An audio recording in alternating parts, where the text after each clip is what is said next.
লাচ্চা সেমাইয়ের মধ্যে দুটো ডিম দিয়ে যদি একটা রেসিপি বানিয়ে খাওয়ান তাহলে যে কেউ আপনার বন্ধু হয়ে যাবে।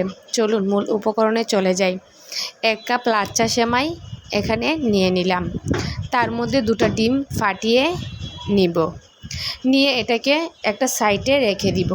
এখন একটা পাত্রের মধ্যে হাফ কাপ গুঁড়ো দুধ নিয়ে নিব। তার অনুযায়ী 1 কাপ পানি দিয়ে দিব। পানি দিয়ে এটাকে ভালো করে মিক্স করে নিতে হবে। দুধটা জাল করার কোনো প্রয়োজন নেই। এখন দুধটাকে ভালো করে মিক্স করা হয়ে গেলে এটাকে একটা সাইডে রেখে দিব। সাইডে রেখে দিয়ে ডিম আর সেমাইটা এখন ভালো করে মিক্স করে নিব। যখন ডিম আর সেমাইটা মিক্স করা হয়ে যাবে তখন দুধটাকে তার মধ্যে ঢেলে দিব।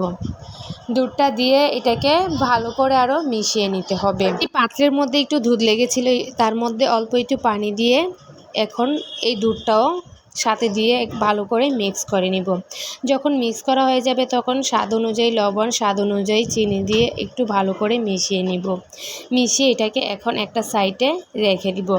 রেখে যেই পাত্রে এটাকে সেট করব তার মধ্যে 1/3 কাপ চিনি দিয়ে অল্প একটু পানি দিয়ে একটা ক্যারামেল তৈরি করে নিব। যখন ক্যারামেলটা তৈরি হয়ে যাবে তখন এটাকে ঠান্ডা করে নিতে হবে। ঠান্ডা হয়ে গেলে তার মধ্যে মিক্স করে রাখা সেমাই আর ডিমের মিশ্রণটা দিয়ে দিব।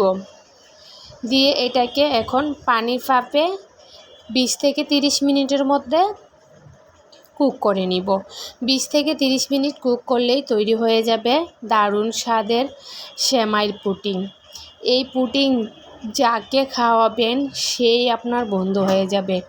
এতটা স্বাদ আর এতটা ক্রিমি হয়, একবার না বানালে বুঝতেই পারবেন না। ভিডিওটি দেখতে দেখতে ভালো লাগলে একটা লাইক, কমেন্ট আর শেয়ার দিয়ে পাশে থাকবেন, যাতে এরকম সুন্দর সুন্দর রেসিপি পেতে পারেন। দেখুন ভিতর থেকে কতটা ক্রিসপি আর ক্রিমি হয়েছে, খেতে দারুণ মজা, অসম্ভব একটা মজার পুডিং।